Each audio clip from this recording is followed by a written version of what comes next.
My wife Irina and I dreamed of being in the mountains since childhood, but neither I nor she professionally decided to go mountain climbing.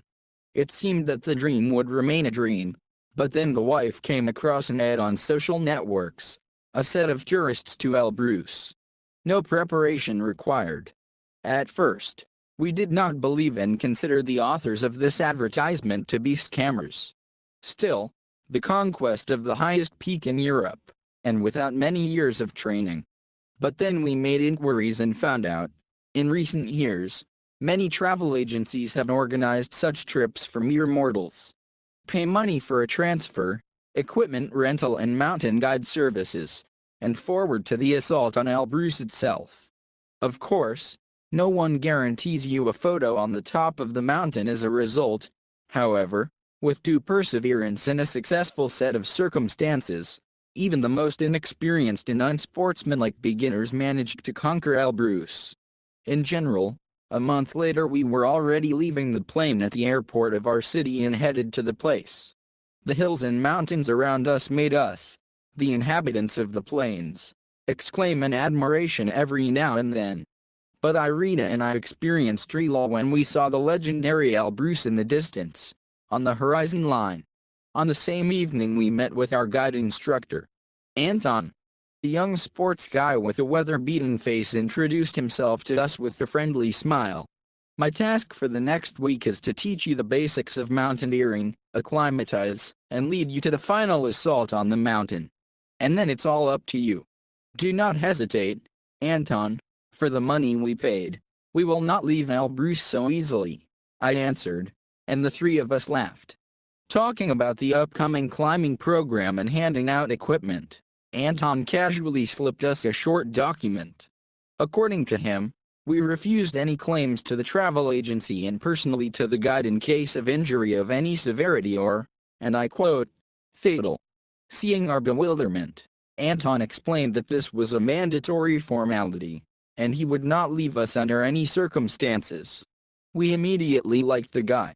He inspired confidence and seemed reliable, so my wife and I, without thinking, left our autographs under this alarming text. The rest of the evening was filled with eating Caucasian delicacies and sleeping in the soft bed of the hotel room. It was the last evening spent in such comfort. From the next morning, only canned bread, sleeping bags, and kilometers of mountain trails covered with heavy backpacks were waiting for us.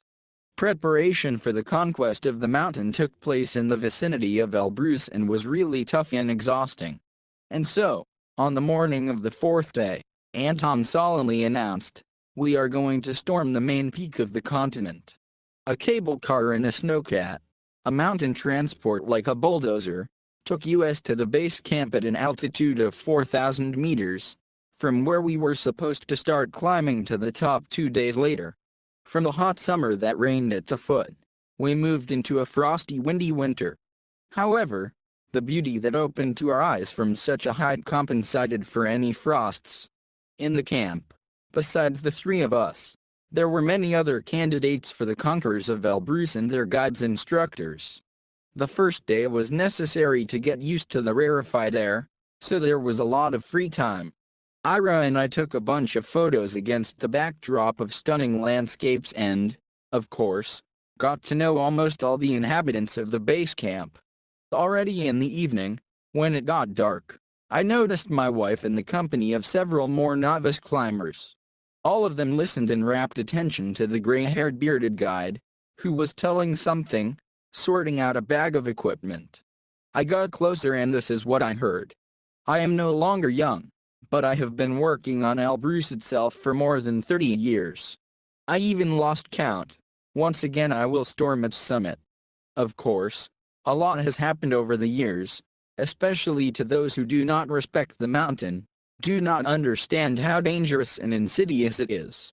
And people fell into mountain cracks, and froze to death, and fell into the abyss, catching mountain sickness and ceasing to navigate in space. But the worst thing is not this. Sometimes tourists just disappeared on the mountain, for no reason, and without any trace. The bearded man fell silent, as if cursing himself in mid-sentence. And what could have happened to them? to these missing ones. My Ira, who was always distinguished by curiosity and talkativeness, could not stand it. The instructor was silent for a while, considering whether to answer, and nevertheless continued.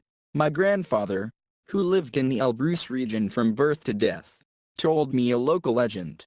When tourists from all over the world began to massively come to the mountain, Elbrus began to get tired of people. Since then, from time to time, the mountain lures the most frivolous tourists into its bowels and absorbs them. Kills or what? My wife clarified. Not really. The bodies of these unfortunates continue to roam the mountain slopes, but their souls are swallowed up by the mountain. We, the guides, call these wanderers black climbers, while the locals call them the unusual word keyed. Have you seen them? Well, these keyed? Herka did not let up.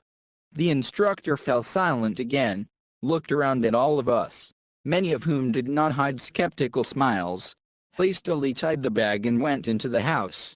As soon as he closed the door behind him, we began to exchange jokes about what we heard.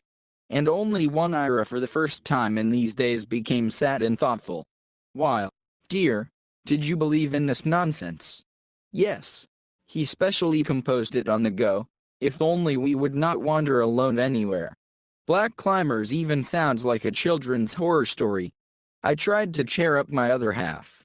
Soon, her numbness really left, and we began to discuss cheerfully in what poses we would take pictures at the top. At night, both of us could not sleep. The anticipation of the coming ascent did not allow us to fall asleep. We felt impatience and terrible excitement at the same time. I could not believe that our common long-term dream would come true in a few days. Let's go for a walk. Ira suddenly suggested. Have you forgotten what the instructors told us? About cracks, hypothermia and all that. I tried to calm her down, realizing, however, that it was almost impossible to convince my little wife. Yes, it's all nonsense. Or maybe you were afraid of these black climbers. She laughed. Then I'll go alone, and you sleep here. Oh no. I grumbled and began to dress. To be honest, I was hurt by her joke. I didn't want to look like a coward in the eyes of my wife, and I certainly wasn't going to let her go alone. Sneaking past the peacefully sleeping Anton, like naughty children, we ran out of the house. Anton warned us that a snowstorm reigns in the mountains at night, but this night was surprisingly quiet. The endless snow-white landscape and the starry sky without a single cloud seemed to lure us to this night walk. Particularly picturesque in the light of the moon looked other mountains of the Caucasus in the distance. Embracing, we were fascinated by this indescribable beauty. Let's go there, the view will be even better from there, said Iron and pointed to a low rocky ledge about 100 meters from us. Without waiting for my answer, she ran towards him. I had no choice but to follow her. However, getting on it was not so easy. The hillock was covered with slippery ice. It was time to abandon this idea, but my wife was not one to change plans. Climbing with difficulty, she slowly rose up. I could hardly keep up with her, ensuring from below. And so, when we almost climbed to the top of the ledge, Irina's right foot slipped on the ice. She lost her balance and fell right on top of me. I could not hold the two of us, and in the end we both rolled down at breakneck speed. At first, we even liked to fly down the mountain, recalling similar childhood fun. But soon we saw that we were being carried along the ice in the opposite direction from the camp, and there was no way to slow down. This race lasted about 2 minutes, until we were carried out to a wide ice field surrounded by rocks. We laughed a little, remembering what had happened, but this laughter was rather nervous. We absolutely did not understand where we were carried away, and the camp and any landmarks were blocked from us by high rocks.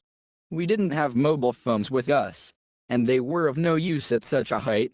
You couldn't get a connection here. And as soon as my wife and I began to discuss what we should do next, when suddenly I heard some strange sound.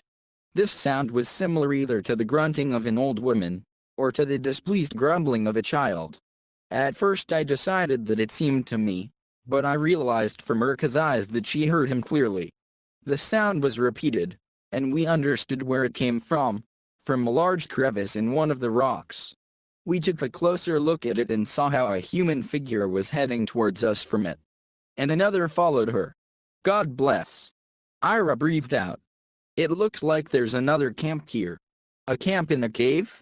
I asked in bewilderment, but my wife had already gone towards this couple, explaining to them along the way what had happened to us and asking for help. But the closer we got to these dark figures, the more I felt that something was wrong with them. Their gaits were painfully slow and awkward, their bodies were tilted to the side, and their arms were somehow unnaturally spread apart. Finally, both strangers came into the light, and we were stunned with horror. These were not people. More precisely, once they, apparently, were people, but now they were something else. Their arms, legs and torsos were broken in several places, their jaws were shifted to the side, and the one that was farthest from us had its skull half pressed inward. The first one was wearing a tattered ski suit. The second one was some kind of Soviet sports uniform, even more tattered and decayed. Their glassy eyes looked lifelessly at us, and chilling mooing and grunting came from their mouths. We wanted to run away, but turning around, we saw dozens of the same freaks crawling out of other crevices and surrounding us from all sides. They seemed to be barely on their feet, but our attempts to push them away or hit them had no effect. The Walking Dead kept pushing until they finally grabbed both of us by the arms and legs. And then the worst began. The first went to Ira. Holding her up, these creatures began to break her arms and legs. My beloved screamed from inhuman pain, but the dead did not pay any attention to this, continuing their terrible work. Finally, when they broke her spine, folding her body in half, Ira let out her last cry and fell silent. I saw all this very well, but I could not escape and help her. When it was all over, I was seized with a wild horror.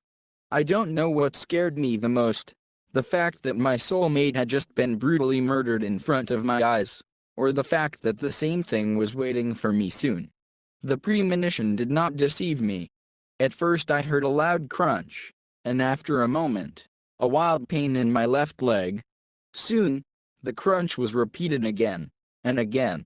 The pain filled my whole body. I had already begun to lose consciousness, but at the last moment, for some reason, a word appeared in my head that I learned yesterday from that old guide. Heed.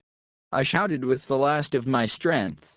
Hearing this, my tormentors suddenly threw me to the ground and staggered back to their caves, whining somehow plaintively. This is the last thing I saw before finally passing out. I woke up in the morning tied to a stretcher. An emergency helicopter was sent for me to take me to the hospital. I felt unbearable pain all over my body, but it was even more painful to realize that my beloved was no more. When consciousness finally returned to me, I saw that same bearded instructor in front of me. He leaned over me, trying to figure out what state I was in. Alive, he shouted. Woke up. Boy, can you hear me? We found you in a crack, half dead and broken. You and your wife fell into it when for some reason you went for a walk at night and got lost in a snowstorm. Such gaps, powdered with snow, cannot be noticed even during the day, and even at night, and even without an instructor, even more so. We hardly got you, but there's no way for your spouse. She rolled too deep. We can't help her already. Looking around, I saw Anton next to the bearded man. He tried to tell me something, but the elderly guide kept pulling and interrupting him. Gathering my strength, I whispered to them, "It was not like that." But the old man quickly found himself this time, as if he had prepared an answer in advance. The newcomers see different things here. This is called mountain sickness. Unaccustomed to the rarefied mountain air, hallucinations arise. I already started to believe him, but at that moment Anton said, "I believe you." He did not have time to say anything more. The bearded man roughly covered his mouth with his hand, pulled him aside and then uttered something for a long time, and Anton silently listened to his senior colleague, nodded and looked down. A few months later, I finally recovered from my injuries, and the first thing I started looking for was Anton. It seemed that only he could explain something to me and help me find my Aruka. At least her body. But the travel agency told me that immediately after our trip, Anton quit and said that he was giving up mountain climbing altogether. No one expected such a step from a promising young instructor who was just starting his career. His phone number was blocked, and his social media accounts were deleted. I did not give up and again came to the Elbrus region. But neither Anton nor the bearded guide, whose name I did not know, I did not find there. Other instructors to my questions about the black climbers did not laugh in my face, as I expected, but only suspiciously avoided questions and hid their eyes. In general, I did not manage to learn anything new. About Irina, they answered me with the same rubbish about a crack in the mountain and about the fact that now, after several months, her corpse could not only be lowered from the mountain, but even found under a thick layer of snow that had fallen since then. Well, I promised myself to restore my physical form in a year, and return to Elbrus again in order to find my Irina on that very ice glade. But something inside me tells me that instead of my beautiful wife, I will see another ugly kid wandering lifelessly along the night slope.